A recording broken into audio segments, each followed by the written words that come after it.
38. Bueno, empezamos, chicos, son las 11:38. No.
Bueno, hoy día vamos a avanzar la última clase de bacteriología, bacterias.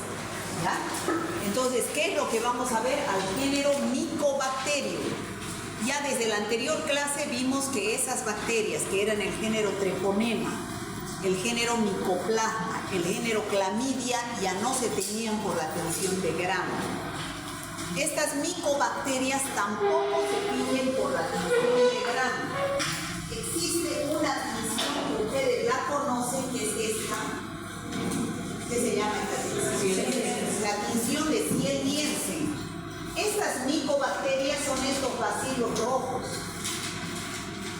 Entonces, ¿por qué se caracterizan estas micobacterias? Estas micobacterias se caracterizan por ser bacilos. Estos bacilos tienen en su pared celular una capa de ácidos grasos, llamados ácidos micólicos. Ácidos grasos, ceras, dicen otros libros, ¿no? Ácidos micólicos. Entonces, esta capa de grasa hace que el bacilo se vuelva resistente a los antibióticos, a los macrófagos. Por eso es una bacteria bien resistente. Y también en la tinción de Ciel-Nielsen es resistente a la decoloración con el alcohol ácido. Ustedes saben, al haber hecho la tinción de Ciel-Nielsen, se coloca fucsina, de ahí se decolora con alcohol ácido. La bacteria, por esta capa de ácidos micólicos, no deja penetrar al alcohol ácido. Entonces, queda teñido con fucsina de color rojo. Por eso se observa a la bacteria de color rojo.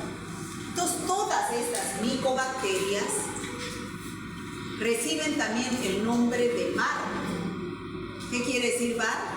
Bacilos ácido alcohol resistentes. Dentro de estas micobacterias hay varios géneros. El género Mycobacterium con estas especies.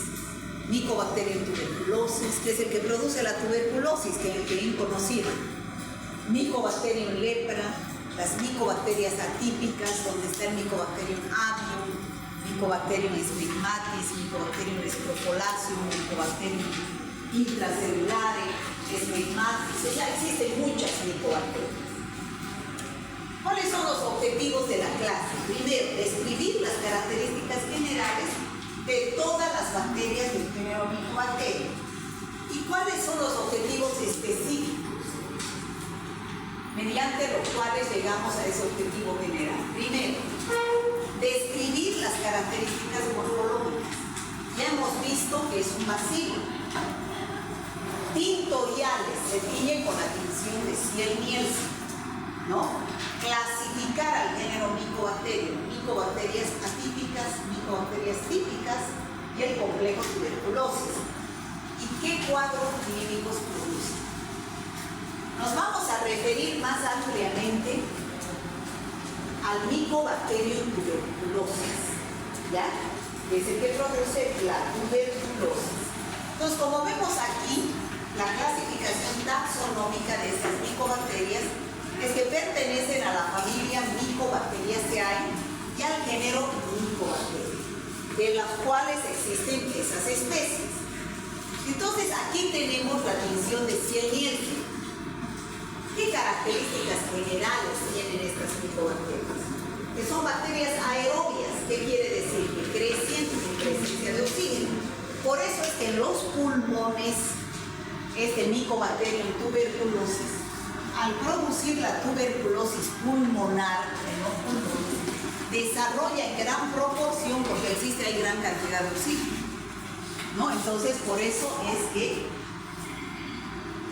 multiplican estas bacterias en lugares donde hay oxígeno, son aerobias. Ya dijimos que tienen una pared celular rica en lípidos, ceras, llamadas ácidos micólicos, y eso le da resistencia frente a desinfectantes, antibióticos y al alcohol ácido en el laboratorio. De ahí viene el nombre de base. Bacilos ácido alcohol resistente. Bueno, ya dijimos que existen más de 100 especies de micobacterias, de las cuales tenemos aquí las más importantes: Mycobacterium tuberculosis, Leprae, el complejo del Mycobacterium agrium, Kansasi, Fortuitum, Chelonae, Mycobacterium abscessus. Bueno, ¿qué más podemos decir de características generales? En la mayoría de las bacterias que hemos estudiado, Escherichia coli, Staphylococcus aureus, una célula madre se divide y da lugar a 2 células hijas, y así sucesivamente. ¿Cada cuánto tiempo ocurre esto? ¿Cada cuánto tiempo? 20 minutos. Muy bien.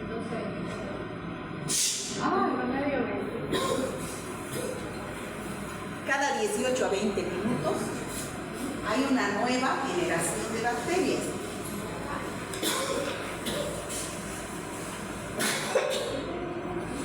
Por eso que cuando se siembra,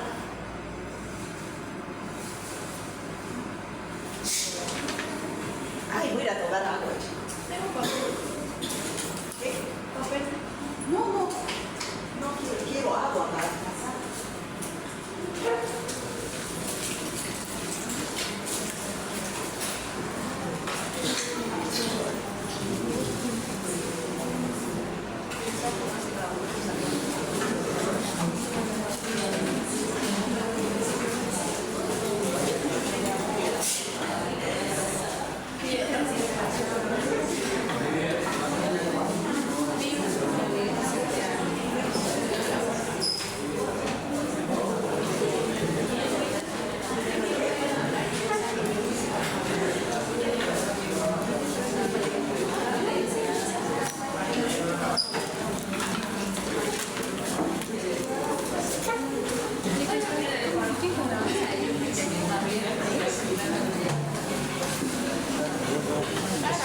Sí, oye, pero quiero limpiarla como. Tapón, tapón.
ocurre este procedimiento y a las 24 horas tenemos las colonias llenas de miles de bacterias.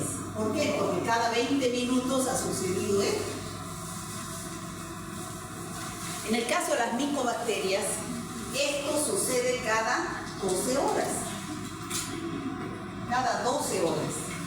Entonces, a las 24 horas no va a haber colonias. Va a haber recién, en el caso del Mycobacterium tuberculosis, a las 4 a 6 semanas.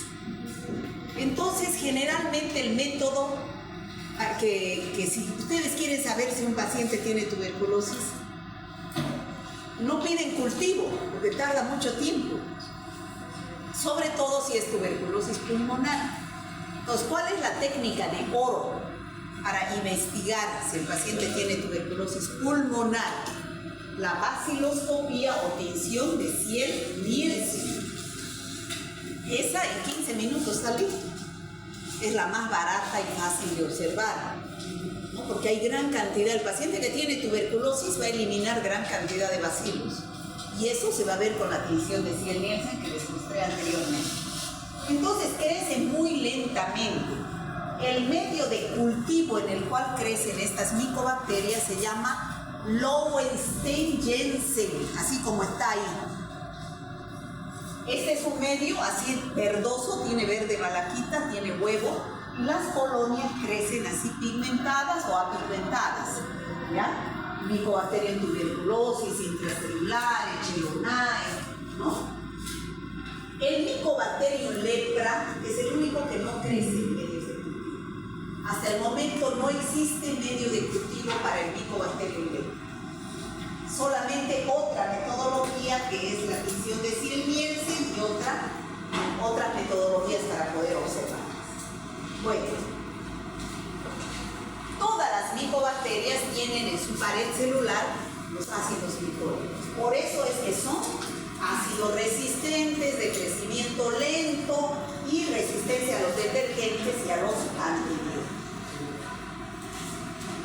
Vamos a hablar detenidamente de una de las más importantes de estas micobacterias, que es el Mycobacterium tuberculosis. Chicos, el Mycobacterium tuberculosis produce la tuberculosis pulmonar. ¿Han escuchado hablar de la tuberculosis pulmonar? Sí.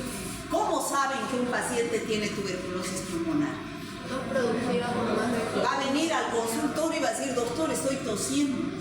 Y lo primero, estoy botando una flema. Y ustedes lo primero que deben preguntar, ¿hace cuánto tiempo? Un paciente con tuberculosis pulmonar tiene tos con expectoración de más de 15 días. Por eso a ese paciente se lo llama paciente SR. ¿Qué significa SR? Sintomático respiratorio. Entonces, a un paciente que va tosiendo ahí más de 15 días, esa tos con expectoración verdosa, ustedes ponen en la historia clínica paciente SR, sintomático respiratorio. Pero además tiene otros síntomas. Ha enflaquecido ese paciente en los últimos 30 días, tiene fiebre, en la noche sudoración, eso se llama diaforesis nocturna, no tiene ganas de comer, o sea, tiene anorexia, tiene ese esputo que está botando, es purulento y con hilitos de sangre o con harta sangre, a eso se llama hemoptisis. Eliminación de esputo con sangre, hemoptisis. Entonces ustedes van a sospechar que se trata de una tuberculosis pulmonar producida por esta bacteria, Mycobacterium tuberculosis, que igual que las otras micobacterias, su pared tiene ácido glicólico y rica en lípidos. Pero además, ¿qué características tienen estas bacterias, estas micobacterias? Ustedes saben que cualquier bacteria que ingresa al organismo ¿se queda ahí tranquila? No. ¿Qué viene? Avanza. Vienen nuestras defensas, vienen los macrófagos, vienen los leucocitos a querernos defender y a quererla fagocitar. Pero estas bacterias tienen la particularidad de que el leucocito las fagocita para defenderse, Pero la bacteria no se muere. La bacteria tiene la posibilidad de multiplicarse dentro del leucocito, del polimorfo del macrófago. Al final, el macrófago termina reventándose, lisándose, se liberan gran cantidad de micobacterias vivas a continuar con la infección. ¿Ya? Eso sería el granuloma. Ese es el granuloma. Ahora, ustedes saben que la tuberculosis pulmonar es muy frecuente en todo el mundo, especialmente en los países pobres, en vías de desarrollo como el nuestro. Si vemos este mapa, fíjense cuáles son los países en naranja que tienen mayor cantidad de casos en Latinoamérica. Ahí está Bolivia. Después de Haití, que es el país más pobre, está Bolivia. Y después está Perú. Son los países con más altos índices. Después está en el África, que todos los países son pobres ahí. ¿Y por qué será que es una enfermedad de la pobreza? ¿Por qué la tuberculosis pulmonar es una enfermedad de la pobreza? Por el mecanismo de transmisión que tiene. ¿Cuál es la fuente de infección? La infección es de humano a humano. ¿Cuál es la fuente de infección? Las gotitas respiratorias. Estamos hablando de tuberculosis pulmonar. Las gotitas respiratorias, las gotitas de flujo. ¿Y cuál es la vía de transmisión? La vía aérea en el huésped. ¿No es cierto? Entonces, ¿qué es lo que sucede? Una persona que tenga micobacterias y esté eliminando, una persona que tiene tuberculosis pulmonar y elimina a través de las gotitas, las bacterias se llama paciente bacilífero. Paciente bacilífero, está eliminando bacilos por las secreciones respiratorias. Una persona que es bacilífero puede contagiar a 10. Y esos 10 a otros 10 se hacen 100 por el mecanismo de transmisión. Por eso se dice que es una enfermedad de la pobreza. Porque en un cuarto, generalmente los pobres no tienen un cuarto para cada hijo. Duermen todos en un mismo cuarto. Si una persona está enferma, tose toda la noche, todo el día y las bacterias se concentran y ahí es la transmisión. Y además, que es gente inmunodeprimida. ¿Por qué? Porque no se alimentan bien, comen cantidad y no calidad. Volvemos a decir lo mismo. Mucho pan, mucha Coca-Cola. ¿Cuál es el almuerzo suculento de una persona que trabaja en el campo? Coca-Cola y pan.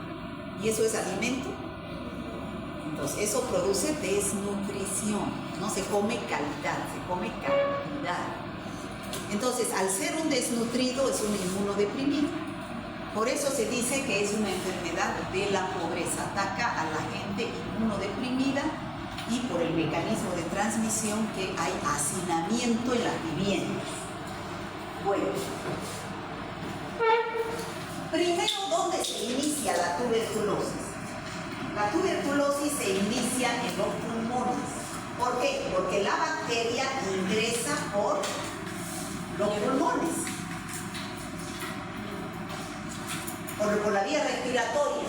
Entonces, la lesión primaria se ubica en los pulmones. Si el paciente recibe tratamiento, en 2 semanas de haber recibido tratamiento, los pulmones están limpios, tienen cura. Pero si el paciente no recibe tratamiento, la tuberculosis evoluciona hacia tuberculosis extrapulmonar. O sea que hay también tuberculosis renal, tuberculosis meningia, tuberculosis cutánea, tuberculosis ósea, o sea, existe tuberculosis hasta cutánea, ósea. Entonces, pero viene de una tuberculosis pulmonar. Se inicia en los pulmones y de ahí va hacia otros órganos. Entonces, ¿cómo se produce la infección? La enfermedad primaria, como dijimos, es pulmonar. La vía de infección es aérea. El bacilo es fagocitado por los macrófagos de los alvéolos. ¿Pero qué sucede dentro de los macrófagos? La bacteria sigue multiplicándose ¿no? Y en un 30% de los casos estos macrófagos son incapaces de destruir a la bacteria y se genera la infección, se forma un aerosol en los pulmones.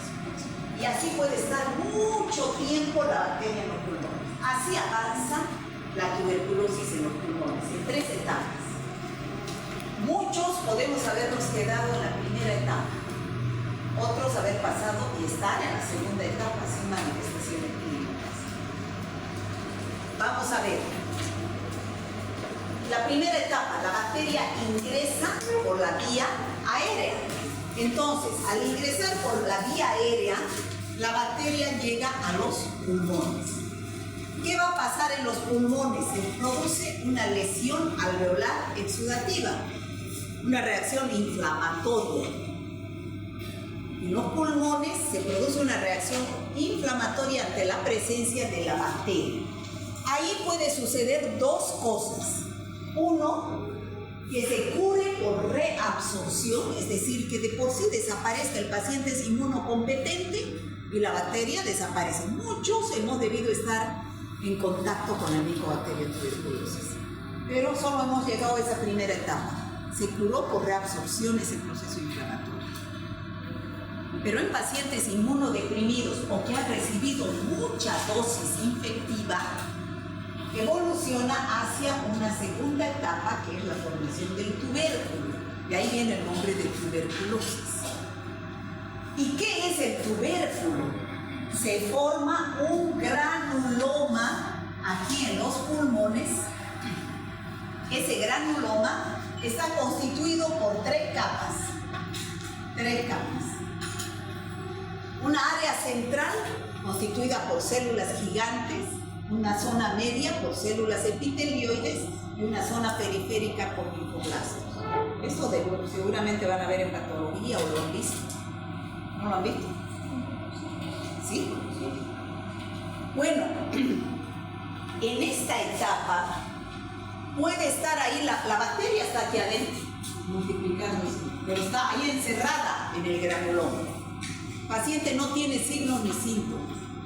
¿Cómo se descubre? Casualmente se hace una placa de radiografía de tórax y se ve ahí el granuloma, ¿no? Casualmente, no tiene clínica, porque está encerrada ahí la bacteria.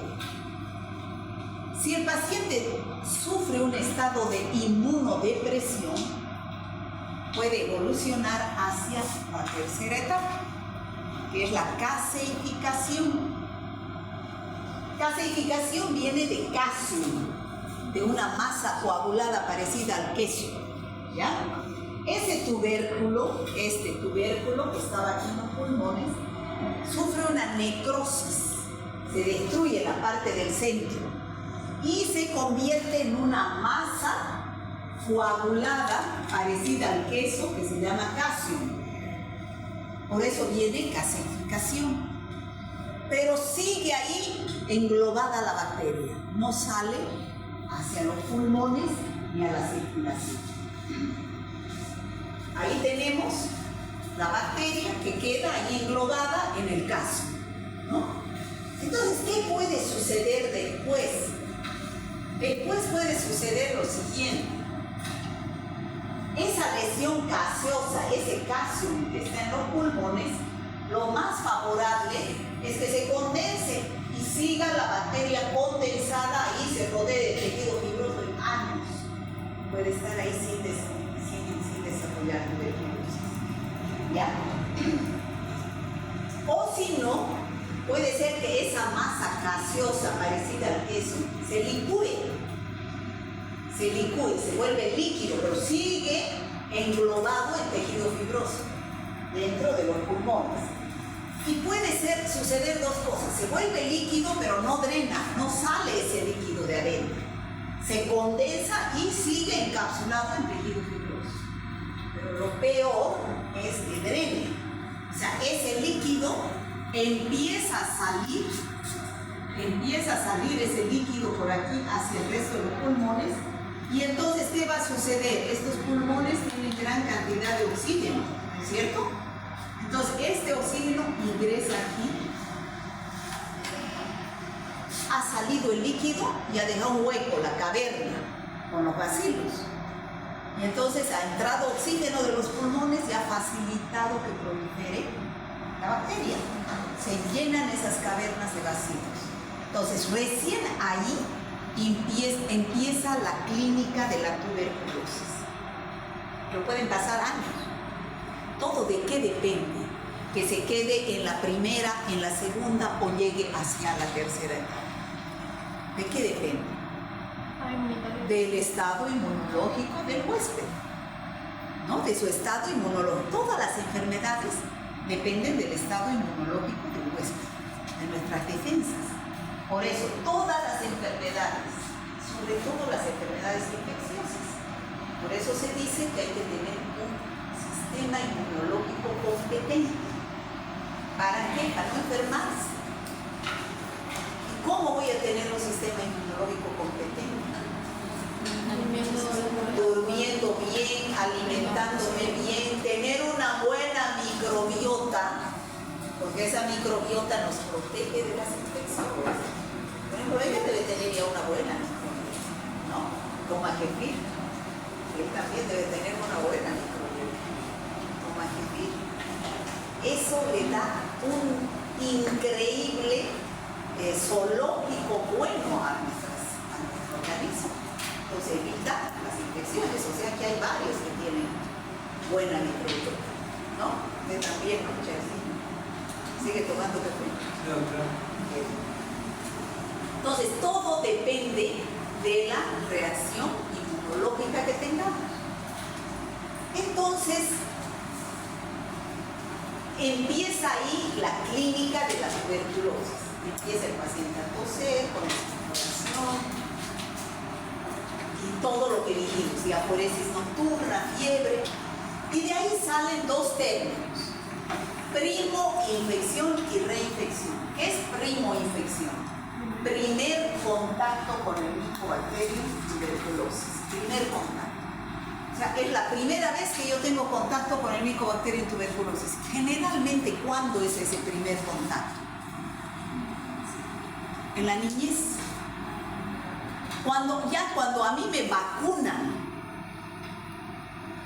con el Mycobacterium bovis, ustedes tienen la BCG. No es pentavalente. La BCG. BCG se llama la vacuna, no para la tuberculosis pulmonar. BCG, bacilo de Calmette-Guerin, quiere decir. Durante el primer mes de vida nos tienen que haber hecho vacunar con la BCG. ¿Para qué? Para prevenir la tuberculosis meningea en los niños. ¿Qué es la BCG? Nos inyectan una cepa de Mycobacterium bovis para prevenir la tuberculosis meningea, no la tuberculosis pulmonar. Porque si fuera para tuberculosis pulmonar no tuviéramos tanto índice de tuberculosis en Bolivia. Porque todos nos hemos vacunado supuestamente con la BCG. Entonces, ¿qué es lo que sucede? Que la primoinfección es el primer contacto, sucede en la infancia y al ingresar la bacteria se forma esa lesión exudativa, pero en la base del pulmón, en la base. Si se hace una placa radiográfica y se ve una lesión exudativa, pero que está en la base del pulmón, es una primoinfección. En cambio, una reinfección, ¿qué es re? Segunda vez o más veces.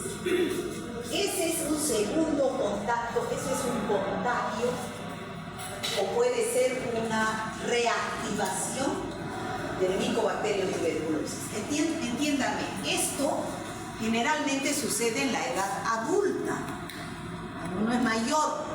Y la lesión exudativa se forma en el vértice del pulmón. Entonces, cuando ustedes hacen una placa radiográfica y ven el granuloma en el vértice del pulmón, no es una primoinfección, es una reinfección. Y esa reinfección puede ser endógena o exógena. ¿Qué diferencia hay entre endógeno y exógeno? De afuera o del propio paciente. Exógeno de afuera, o sea, yo estoy hablando y ella está aquí Está respirando, yo tengo tuberculosis, entonces de afuera ya está respirando las micobacterias. Eso es exógena. Endógena es lo que yo les acabo de decir. La bacteria, ¿cuánto tiempo está guardada ahí en el granuloma sin manifestarse? Cuando bajan las defensas, se liberan las micobacterias y puede producir la tuberculosis pulmonar. ¿Está claro? Eso es una reinfección exógena. Endógena.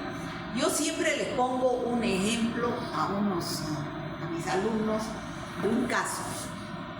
Una secretaria que no tenía nada que ver con salud. Una secretaria que empezó a desarrollar tuberculosis. Todos los síntomas de la tuberculosis. Entonces le dijeron, ¿ha estado en contacto últimamente con un paciente que ha tenido tuberculosis? No he estado. Yo nada tengo que ver, nadie ha estado con tuberculosis. Entonces, ¿qué sucedió? Ella dice, solo hace años el portero de mi oficina estaba con tuberculosis. Pero hace años. Entonces, ¿qué puede haber sucedido? Esa señora estaba con la etapa inflamatoria, tubérculo, y estaba con gasificación. ¿Qué sucedió? Se inmunodeprimió porque estaba en divorcio. Entonces le vino una depresión. Y cuando uno se deprime, se inmunodeprime también, bajan las defensas. Y ahí se desarrolló la infección. Entonces, eso es una reinfección endógena. Porque la tenía la bacteria ahí, solo que no se manifestaba. ¿Está claro eso? Y la lesión, como les decía, es en el vértice del pulmón, no es en la base, como en el caso de la primo-infección. ¿Cuáles son los síntomas de la tuberculosis pulmonar? Hay síntomas locales. Locales quiere decir en el lugar de la infección. ¿Cuál es el lugar de la infección? El sistema respiratorio. Entonces, ¿qué va a tener ese paciente? Va a venir, como dijimos al principio, tos con expectoración mucosa. Mucopurulenta o purulenta. O sea, tiene que tener expectoración purulenta, a veces con hilos de sangre. Hemoptisis. ¿No? Hemoptisis se llama cuando el esputo tiene sangre. Tiene dificultad respiratoria y dolor torácico. Esos son los síntomas respiratorios. Pero además puede tener síntomas generales que afectan otras partes de su organismo. Ya les dije, ¿cuál es? Fiebre. Diaforesis nocturna, o sea, sudoración nocturna. Fiebre, malestar general, pérdida de peso. Ese paciente ha perdido harto peso. ¿No? Astenia, porque no come, no tiene ganas ni de trabajar. Eso es astenia. Entonces, esos son los signos y síntomas. O sea, la clínica es soberana, ¿no, chicos? Ustedes podrían, en esta enfermedad, por ejemplo, yo la pongo de ejemplo a esta enfermedad, donde el pilar fundamental de la clínica no hay dónde perderse. ¿O no? Ustedes saben que el diagnóstico se hace en base a 3 pilares fundamentales. Eso nunca se olvide. Clínica, epidemiología y laboratorio. La clínica es soberana aquí, ¿no es cierto? Ustedes no reconocerían a un paciente que tiene tuberculosis. La epidemiología, ¿qué le preguntarían? ¿Hay en su casa alguien que está tosiendo, que ha perdido peso, que tenga fiebre, viven en el mismo cuarto? ¿No? La clínica, la epidemiología es soberana. Para confirmar el diagnóstico se pide la tinción de Ziel-Nielsen, que es una baciloscopía también. Bueno, repitiendo, la infección empieza en los pulmones, si no se hace tratamiento, evoluciona hacia una tuberculosis extrapulmonar que es más grave, donde abarca diversos órganos. Entonces, ¿cómo hago el diagnóstico? Hay varias pruebas. La prueba de oro, porque es la más fácil, rápida, sencilla. ¿Cuál es? La prueba de Ziel-Nielsen. llamada también baciloscopía. Es la prueba microscópica. Cuando ustedes tengan un paciente así con tuberculosis pulmonar, lo primero que deben pedir es baciloscopía o tinción de Ziel-Nielsen. Es el mismo nombre. Pero no deben pedir una sola muestra. ¿Cuántas muestras deben pedir? 3. ¿Por qué? Porque la eliminación de los bacilos no es continua, igual que de la sangre, la sepsis no es continua, por eso hay que pedir hemocultivo seriado.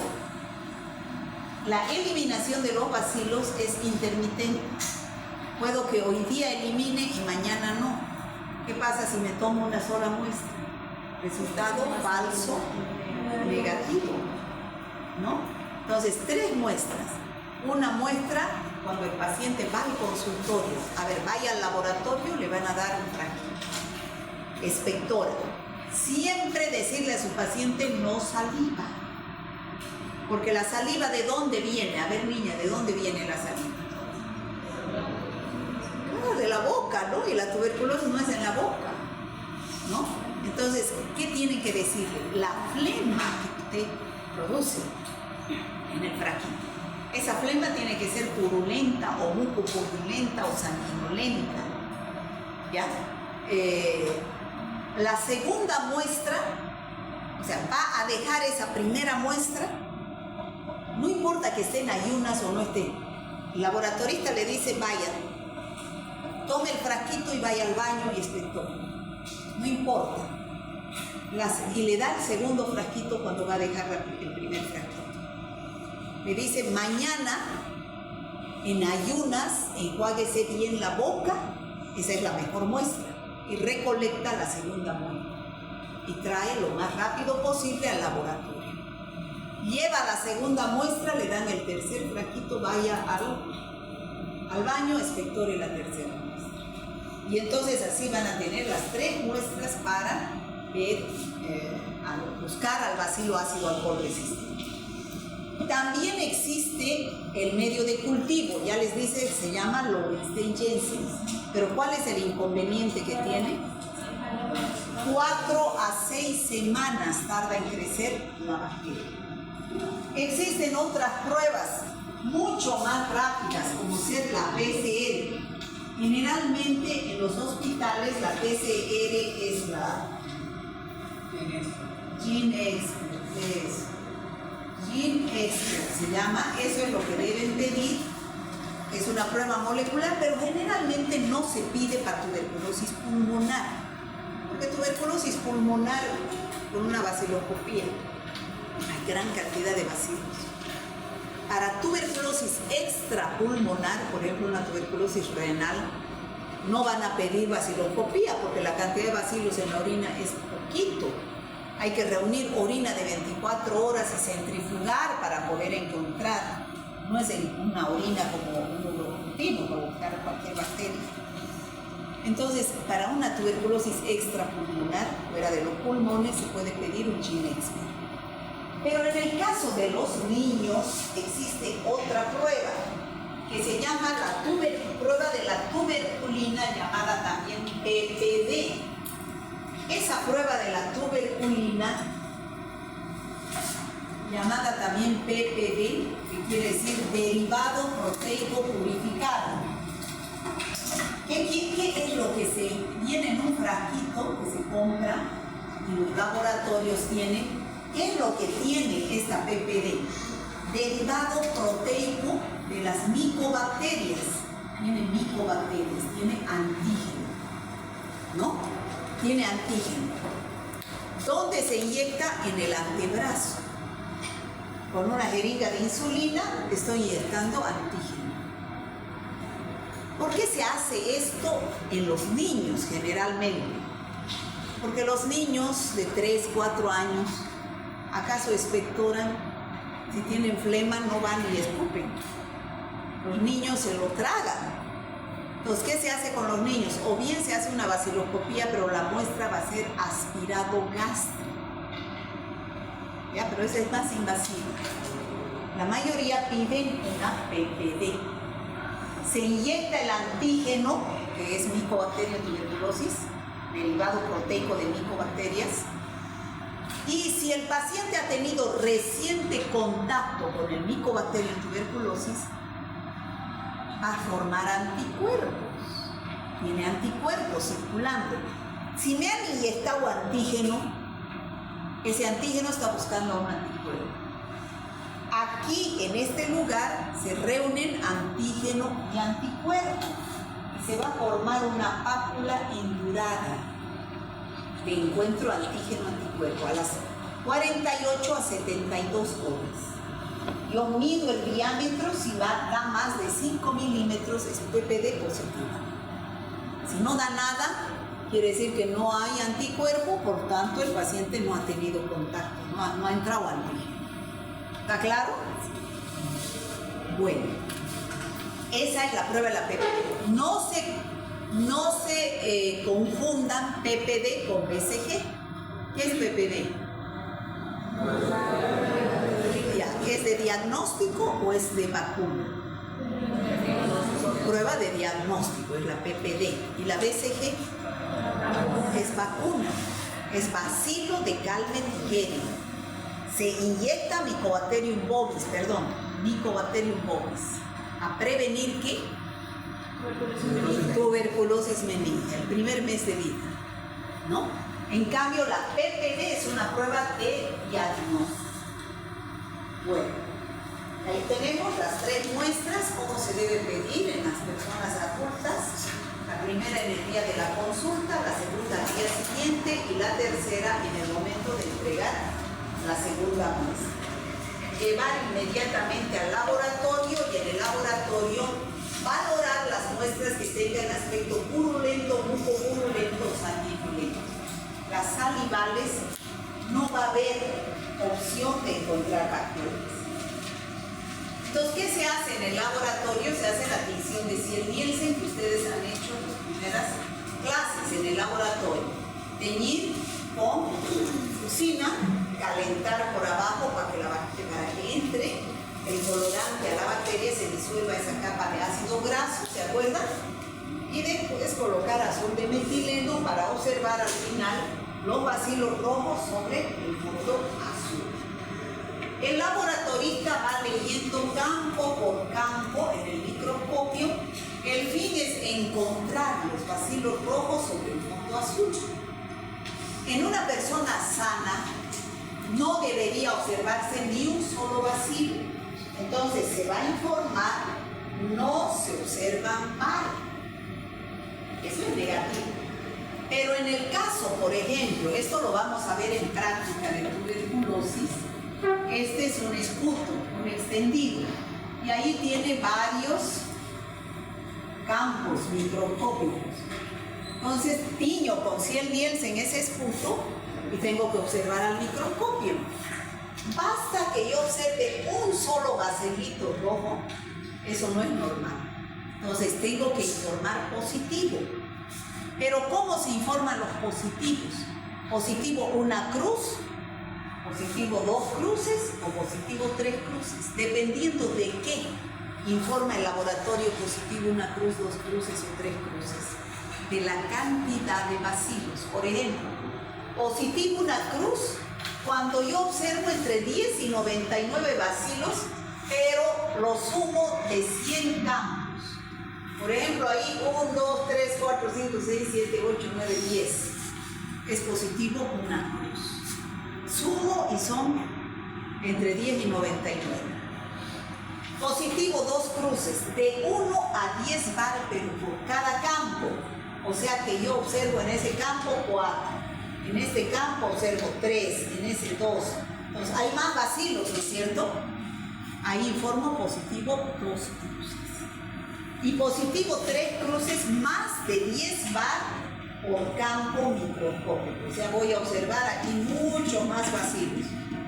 Entonces ustedes me dirán, ¿es más contagioso un positivo una cruz o un positivo 3 cruces? Un positivo 3 cruces. ¿Ya? Entonces así se informa en el laboratorio.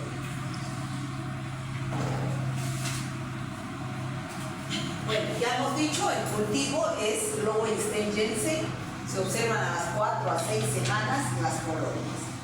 El tratamiento. Si se sospecha que un paciente tiene tuberculosis, entonces se inicia tratamiento inmediatamente, porque ustedes saben que el tratamiento, después de 2 semanas ya los pulmones están limpios y el paciente inicia el tratamiento. El problema está en que el tratamiento es largo. En Bolivia es 6 a 8 meses. Todos los días, y no es solo un medicamento. ¿Cuántos son? Son 6 medicamentos. Isoniazida, rifampicina, etambutol, piracinamida y a veces hasta estreptomicina. No se da un solo medicamento, tiene que haber múltiples fármacos: isoniazida, etambutol, piracinamida y rifampicina, 4 los primeros 2 meses. Y isoniazida y rifampicina 4 a 6 meses.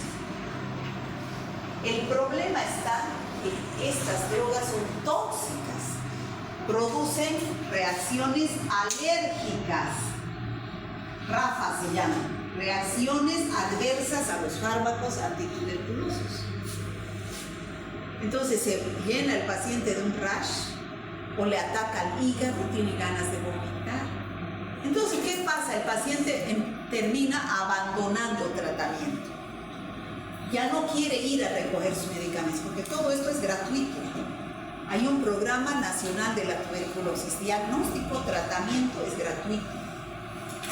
Pero el paciente termina eliminando, o sea, abandonando. Y si abandona tratamiento, eso que podía curarse en 2 semanas, se vuelve un paciente MDR. ¿Qué significa MDR? Paciente multidrogo resistente. Entonces, si al ser multidrogo resistente a los medicamentos de primera línea, hay que empezar con medicamentos de segunda línea. Y al ser resistente a esos medicamentos de segunda línea, ¿qué le espera a ese paciente si abandona el tratamiento? Se muere, ¿no? El cementerio, no hay más. Paciente MDR, no hay tratamiento ya para ese paciente, ¿no? Entonces, muy importante hacer vigilancia activa de los casos de tuberculosis para evitar el abandono de tratamiento. Porque el abandono de tratamiento es un fracaso para el sistema de salud. Ese paciente se vuelve resistente y está contagiando a 10, y esa bacteria ya es multiresistente. Ahí está la profilaxis, que es la vacuna BCG, bacilo de Calmette-Guerin, que es una cepa atenuada de Mycobacterium bovis, que es la que se inyecta para prevenir que la tuberculosis elimine. Ahora, ¿qué es como personal de salud que ustedes deben usar? Al año van a hacer semiología, y la sala donde van a los hospitales a hacer semiología es la sala de tuberculosis en el San Juan de Dios, el servicio de neumología. Entonces ustedes tienen que ir protegidos, porque ahí es puro paciente MDR. No. ¿Con qué se van a proteger? No con ese barbijo, no este. Aquí este barbijo tiene los poros muy grandes, ingresa la bacteria. Es este barbijo N95, que tiene como un filtro que deja pasar, que no deja pasar bacillus tuberculosis, tiene más filtro, ¿no? N95 se llama. Bueno, eso sería Mycobacterium tuberculosis. ¿Está claro, chicos? Sí. Ahora, vamos a avanzar otra micobacteria, que es el Mycobacterium lepra. ¿Ustedes han escuchado hablar de la lepra? Sí. Señorita Octavio, ¿escuchó hablar de la lepra alguna vez? ¿Qué se imagina? ¿Cómo es la lepra?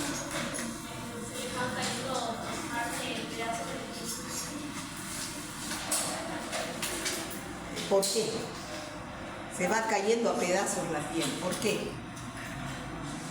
Porque la bacteria ataca piel, mucosa y sistema nervioso. O sea, Fíjense cómo ataca la bacteria piel, mucosa y sistema nervioso. Se caen los dedos. Si uno pincha ahí con una aguja, el paciente ha perdido sensibilidad, no siente nada, porque ha afectado al sistema nervioso. ¿Ya? Eso es la lepra. ¿Quién la descubrió? Desde tiempos bíblicos. Tenemos Hansen, por eso se llama también bacilo de Hansen. En el Brasil se conoce como enfermedad de Hansen. Bueno, la bacteria que la produce es exactamente la misma. Es una micobacteria. Físicamente, pero molecularmente es otra bacteria. No es el micobacterium tuberculosis, es el micobacterium lepra, que también es rica en lípidos.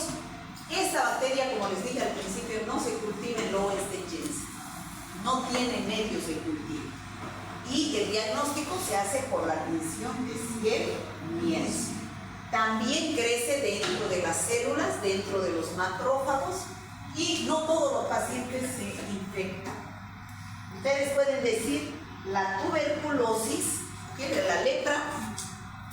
¿Se acuerdan? ¿No? ¿Han visto ustedes alguna película así de la antigüedad donde había pacientes con lepra?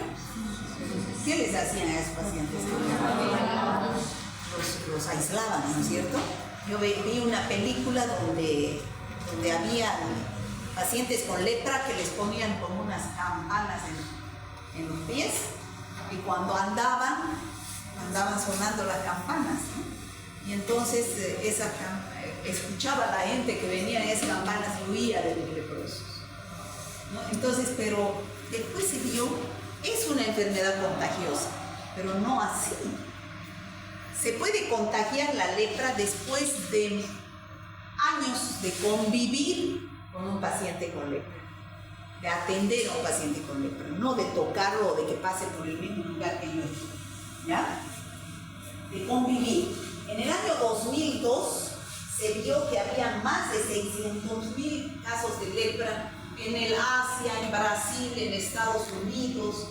Es contagiosa, o sea, es infecciosa, pero no tan contagiosa. Y la transmisión es por contacto, al manipular la ropa de la persona, tocarla, o inhalación de los aerosoles que deja la persona en un lugar. Pero no es contacto muy frecuente de mucho tiempo. Hay dos tipos de lepra, no toda la lepra es la misma. Lepra tuberculoide y lepra lepromatosa. ¿Cuál es la más grave? La lepra lepromatosa. Fíjense, clínicamente nomás los signos son diferentes. La lepra tuberculoide, vuelvo a repetir, es tuberculoide, no es tuberculosa. ¿Ya? Tuberculoide, ese es el nombre, no me lo vayan a cambiar. Fíjense cómo es la tuberculoide. Es más sencilla que la lepromatosa. Solamente se observan máculas. ¿Qué es una mácula? Una mancha. Con los bordes más fuertes, el color, y hipopigmentadas en el medio. Aquí pueden haber bacilos si yo hago un raspado, pero no muchos como en la lepra lepromatosa, ¿no? Si yo pincho con una aguja, no duele.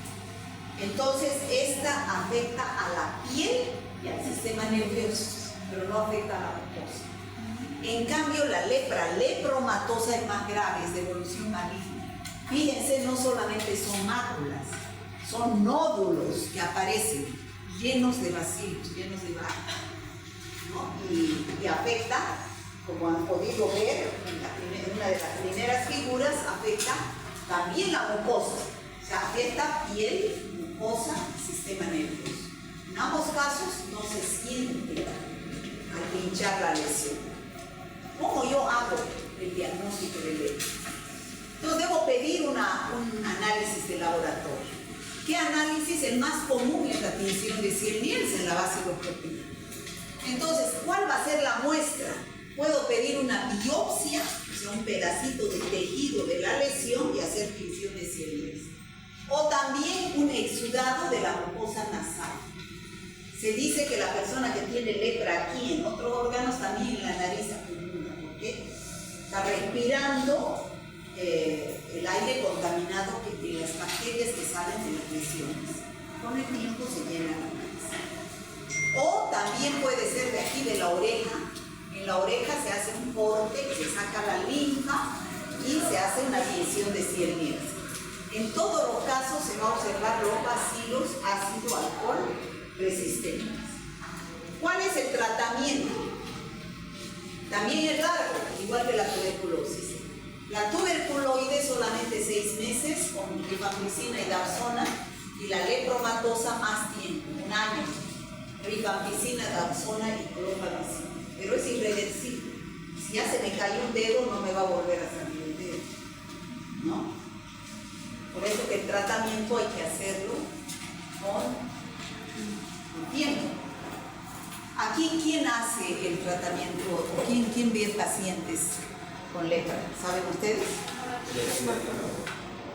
El dermatólogo. Pero, ¿dónde hay un hospital especializado? ¿Conocen? ¿Han escuchado hablar del hospital de Gorochito? Sí. Ahí hay un hospital dermatológico, hay pacientes con lepra. ¿Ya? Bueno, ya vimos micobacteria en tuberculosis, lepra, y ahora vamos a ver las micobacterias atípicas. ¿Qué significa atípicas? Que no son típicas. ¿Ya? Ahí está el complejo del Mycobacterium avium. Chicos, estas bacterias pueden producir lesiones, pero la mayoría no producen ninguna sintomatología, solamente producen colonización asintomática. Otras pueden ir a los pulmones y producir una infección parecida a la tuberculosis, con micobacterias atípicas. La mayoría de estas micobacterias atípicas producen una infección diseminada. ¿En qué tipo de pacientes? En pacientes SIDA, en pacientes inmunodeprimidos, con una enfermedad oportunista, en pacientes ya que están en la etapa terminal de SIDA, ¿ya? Entonces, ¿qué es lo que sienten estos pacientes? Inflamación de los ganglios adenopatíes. Todos los ganglios se inflaman, ¿ya? Esa es la lesión que se produce en pacientes SIDA. Bueno, repasando, ¿qué debemos pedir cuando sospechamos de todas estas micobacterias? Inyección de ciernios, que es la prueba de oro, sobre todo si es tuberculosis pulmonar. Si es extrapulmonar, cultivo, en medio de low stage gens. Existen otros métodos que son más caros, no todos los laboratorios tienen, que allá les puse una prueba molecular que es el GeneXpert, ¿no? Que identifica sobre todo a las micobacterias atípicas que producen micobacteriosis extrapulmonar.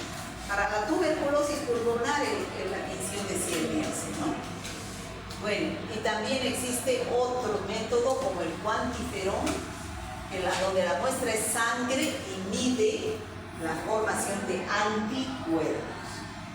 Bueno, el tratamiento ya dijimos, 6 a 8 meses con antitubérculos estáticos y la inmunoprofilaxis con la BCG. ¿A qué edad se pone la BCG?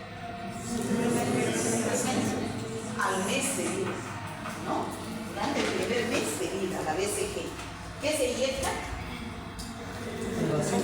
Bacilo de Mycobacterium bovis. ¿Para qué? La tuberculosis. Para prevenir tuberculosis meningia, no tuberculosis pulmonar. Bueno, no utilizar en el tratamiento es bien importante. No utilizar solo streptomicina, o solo rifampicina, o solo isoniazida. Han visto que el tratamiento es combinado. La monoterapia solamente crea resistencia, ¿ya? Entonces debe ser combinada. Y como les decía, todos los países tienen un programa de control de la tuberculosis. Y ese programa a nivel de todos los ministerios es gratuito. Si ustedes sospechan de un paciente con tuberculosis, mándenlo al centro de salud más cercano. Tienen la obligación de hacerle el diagnóstico, la cirugía, el rayo X, y el tratamiento totalmente gratuito. ¿Ya? Ese es el Programa Nacional de Tuberculosis, que si capta uno, el fin cuál es, captar el positivo y hacer el tratamiento a sus contactos, porque cada uno infecta a 10 más, ¿no? Y eso sería todo relacionado con las bacterias. Hemos terminado con las bacterias, chicos. El 28 de julio, cuando vuelvan de su examen, de su vacación, hay examen en este mismo horario. Estudien. ¿De qué es el examen? Todo gram negativo. Cocos y bacilos. Neisseria gonorrea, Neisserias, gonorrea meningitis, coco gram negativo. Todos los bacilos gram negativos, enterobacterias, Yersinia, bacilos gram negativos no fermentadores, Brucella, Haemophilus. ¿Qué más? Gardnerella vaginalis, Helicobacter pylori. ¿Qué más? Después, esos son enterobacterias. Después están los que no se tiñen con la tinción de Gram: treponema, micoplasma, clamidia y micobacterias. De todo eso tienen que dar examen. Vuelvo a repetir, no es tan fácil como el primero. Estudien porque ya tienen más conocimientos. ¿Ya? No tomo difícil porque no me gusta que tengan miedo a la materia, ¿no? Más bien me gusta que la aprovechen, que la disfruten, que la materia que es tan fácil y tan útil. ¿Ya? Todos, además, como les decía esta mañana, deben estudiar antibióticos. A la primera clase de práctica que lleguen, no van a entrar la puerta si es que no me recitan las familias de antibióticos. A ver, Castelo, entre, recíteme cuáles son las quinolonas. Ella, antes de entrar, a ver, ciprofloxacina, norfloxacina, moxifloxacina, ácido nalidíxico, ácido piperínico, tiene que recetar, entre, ¿no? Y eso tiene 5 puntos también. O sea, pónganse ustedes cada día de su vacación a aprender una familia de bacterias. A ver, hoy día quiero aprender macrólidos. Roxitromicina, citromicina, claritromicina. O sea, repetir todo el día los macrólidos. Me subo al micro acitromicina, claritromicina. Ya lo sé ese día en la noche. Al día siguiente, hoy día aprendo aminoglucósidos. Gentamicina, amicacina, netilmicina, streptomicina, canamicina. Bueno, todo el día repito